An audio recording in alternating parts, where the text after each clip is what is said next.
मुझे काफ़ी सारे व्यूअर्स ने कमेंट सेक्शन में पूछा है कि उनका जो हिबिस्कस का प्लांट है वो अच्छी तरीके से ग्रोथ नहीं कर रहा, और अगर ग्रो कर भी रहा है तो उसकी जो कलियां हैं वो नीचे गिर जाती हैं, ड्रॉप हो जाती है। बड ड्रॉप इशू है उनके हिबिस्कस के प्लांट में। तो इन इश्यूज के पीछे क्या रीजंस है, किस वजह से ऐसा आपका हिबिस्कस के प्लांट पे होता है, वो भी मैं आपको बताऊंगा। प्लस मैं आपको 3 ऐसी टिप्स दूंगा हिबिस्कस के पौधे के लिए जो आप अगर फॉलो करेंगे तो जिस तरीके से मेरे पौधे पे ये कलियां आ रही हैं, लगभग 10 कलियां खिली हुई हैं, ऐसे आपके पौधे पे भी ये कलियां खिलेंगी। तो चलिए शुरू करते हैं फ्रेंड्स। मेरा नाम अक्षय है और मैं आप सब लोगों का the right gardening YouTube channel में स्वागत करता हूं। हिबिस्कस का जो पौधा होता है वो बहुत ज़्यादा पिकी पौधा नहीं होता। अगर आप इसको बेसिक चीज़ों की पूर्ति करते रहेंगे, अगर बेसिक चीज़ों की फुलफिलमेंट करते रहेंगे तो ये काफ़ी अच्छी तरीके से आपको रिवॉर्ड करेगा। रिवॉर्ड से मेरा मतलब है बहुत अच्छी तरीके से कलियां और फूल खिलवाएगा, बशर्ते आपने इसमें 3 चीज़ों का ध्यान रखना है जो मैं अभी आप लोगों के साथ शेयर करूंगा।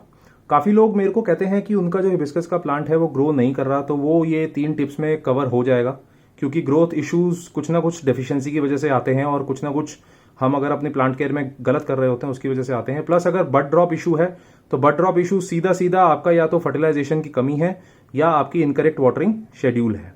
तो इसी से हम 3 टिप्स शेयर करते हैं, डिस्कस करते हैं और देखते हैं कि कैसे इन चीज़ों को अप्लाई करा जा सकता है अपने हिबिस्कस के पौधे पे। तो सबसे पहली मेरी टिप है फ्रेंड्स, एक बढ़िया अच्छे तरीके से बनाया हुआ फर्टिलाइजेशन शेड्यूल। फर्टिलाइजेशन शेड्यूल से मेरा मतलब है, काफ़ी लोग हिबिस्कस का पौधा ले तो आते हैं नर्सरी से और लेकिन उसको लाके बस गमले में लगा देते हैं, वो कोई शेड्यूल नहीं फॉलो करते अपना फर्टिलाइजर का। अगर आप अपने पौधे को लाएंगे तो उसको एक रेगुलरली आपको फीड करना पड़ेगा अगर आप उससे रिवॉर्ड चाहते हैं, फूलों का रिवॉर्ड चाहते हैं।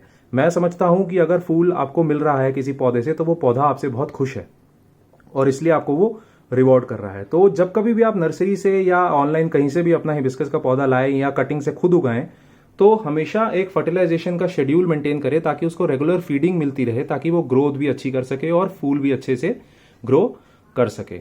अब लोग क्या करते हैं, रेगुलर फर्टिलाइजेशन शेड्यूल नहीं बनाते, जब मन किया उन्होंने खाद दे दी, जब मन किया खाद नहीं दी। तो ऐसा इनकरेक्ट फर्टिलाइजेशन की वजह से क्या होता है कि प्लांट को रेगुलर फीड नहीं मिल पाती और वो क्या करता है अपने रिजर्व्स जो होते हैं फर्टिलाइजेशन के, जैसे अगर आपने 4 महीने में एक बार उस पौधे को खाद दे दी तो वो पौधा उस फर्टिलाइजेशन से मिले हुए न्यूट्रिएंट्स को कहीं बचा के रख लेगा और धीरे धीरे उनको यूटिलाइज करेगा, क्योंकि उस पौधे को पता है कि उसको रेगुलर बेसिस पे वो फीड जो है वो नहीं मिलती। जिसकी वजह से ये होता है कि जो फ्लावरिंग की जो फ्रीक्वेंसी होती है वो कम होती है या जो फ्लावर का जो साइज होता है वो छोटा होता है।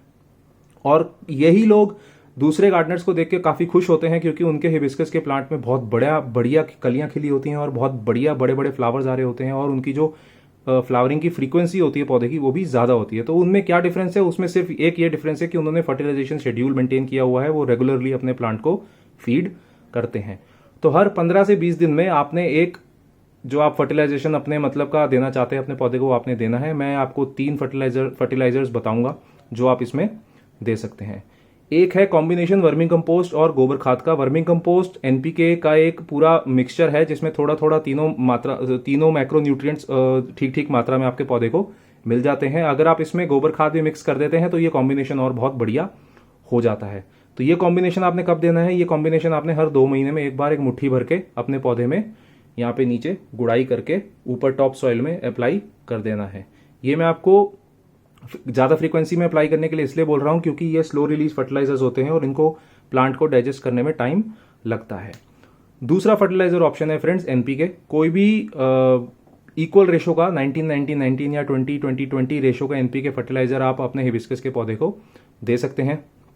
हिबिस्कस के पौधे को बैलेंस रेशो वाला फर्टिलाइजर देने के लिए मैं इसलिए बोल रहा हूँ क्योंकि इसकी अच्छे से ग्रोथ भी हो और उसी ग्रोथ के साथ ही अच्छे से फ्लावरिंग करता भी रहे। तो एनपीके का जो रेशो है वो कैसे आपने अप्लाई करना है और इसकी एप्लीकेशन कैसी होती है, आपने 1 चम्मच एनपीके का पाउडर लेना है, उसको 1 लीटर पानी में अच्छे से मिक्स करना है, अच्छे से डाइल्यूट करना है और जब ये 1 लीटर का फर्टिलाइजर तैयार हो जाए उसमें से सारा का सारा आपने इस पौधे में नहीं देना, आपने 100 से 150 ml वो फर्टिलाइजर लेना है और हर 15 से 20 दिन में रेगुलरली अपने हिबिस्कस के पौधे को देना है। आराम से एनपीके फर्टिलाइजर्स मिल जाते हैं, ऑनलाइन भी मिल जाते हैं, नर्सरीज पे भी अवेलेबल है, आप आराम से लेके आ सकते हैं और बहुत ज़्यादा कुछ महंगे नहीं होते। अगर आप अच्छे रिवॉर्डिंग फूल चाहते हैं अपने हिबिस्कस पे तो आप एनपीके फर्टिलाइजर दीजिए, आपको बहुत अच्छे रिजल्ट्स मिलेंगे। तीसरा और आखिरी फर्टिलाइजर है friends seaweed fertilizer. NPK fertilizer क्या करता है, जो मैक्रो न्यूट्रिएंट्स हैं जैसे कि नाइट्रोजन, फास्फोरस, पोटेशियम, वो तो पूर्ति कर देता है उसकी। अब बहुत सारे ऐसे माइक्रो न्यूट्रिएंट्स होते हैं जो पौधे को जरूरत होती है लेकिन हम समझ नहीं पाते उसकी नीड को क्योंकि पौधे बोल नहीं पाते। तो सीवीड फर्टिलाइजर क्या करता है, वो ऐसे एक 61 माइक्रो न्यूट्रिएंट्स का एक कॉम्बिनेशन है जो एक अंडर वाटर एल्गी से मिलता है और उसको कोल्ड प्रेस करके एक कॉन्सेंट्रेट फॉर्म में बना दिया जाता है। तो वो एक कॉन्सेंट्रेट जो आता है वो आपने 1 ml 1 लीटर कॉन्सेंट्रेट यूज करना है, और जब वो फर्टिलाइजर का पानी तैयार हो जाएगा 1 लीटर, उसको भी सारा यूज नहीं करना, उसको 100 से 150 ml यूज करना है हर 15 से 20 दिन में। अब मैंने आपको एनपीके भी यूज करने के लिए बोला और सीवीड फर्टिलाइजर भी यूज करने के लिए बोला, तो आप इन दोनों का कॉम्बिनेशन फॉलो कर सकते हैं, जो मैं इस पौधे में फॉलो करता हूं। मैं एनपीके और सीवीड का फर्टिलाइजर का दोनों का कॉम्बिनेशन इस पौधे में फॉलो करता हूं। मैं पहले 15 दिन एनपीके का फर्टिलाइजर देता हूं और दूसरे 15 दिन सीवीड का फर्टिलाइजर देता हूं, और ये मेरा रेगुलर फर्टिलाइजेशन शेड्यूल है जो मैं इस पौधे में फॉलो करता हूं। और आप रिजल्ट आपके सामने है, देखिए लगभग 10 कलियां इसमें खिली हुई है। तो ये टिप आप फॉलो करिए, फर्टिलाइजेशन शेड्यूल बनाइए। दूसरी टिप है फ्रेंड्स, वाटरिंग शेड्यूल। जब कभी भी आपका हिबिस्कस का प्लांट मैच्योर हो जाता है या उसमें कलियां खिल रही होती हैं, जैसे अभी ये स्टेट है, इसमें कलियां खिल रही हैं, तो इस स्टेट में पौधे की जो वाटरिंग रिक्वायरमेंट्स है वो बढ़ जाती है, क्योंकि फूल खिलाने के लिए पौधे को वाटर की ज्यादा जरूरत होती है, क्योंकि वाटर ही एक पूरा प्रोसेस है फोटोसिंथेसिस में जिससे फूल अपना खाना बनाता है और उसी खाने से उसमें शक्ति आती है और उसी शक्ति को ये यूज करता है फूल को ग्रो करने में और खिलने में। तो अगर आप पानी की कमी होगी तो ये जो कलियां आप देख रहे हैं ये भी गिर जाएंगी और जो फूल है वो तो खिलेगा ही नहीं। तो एक वाटरिंग शेड्यूल बनाइए।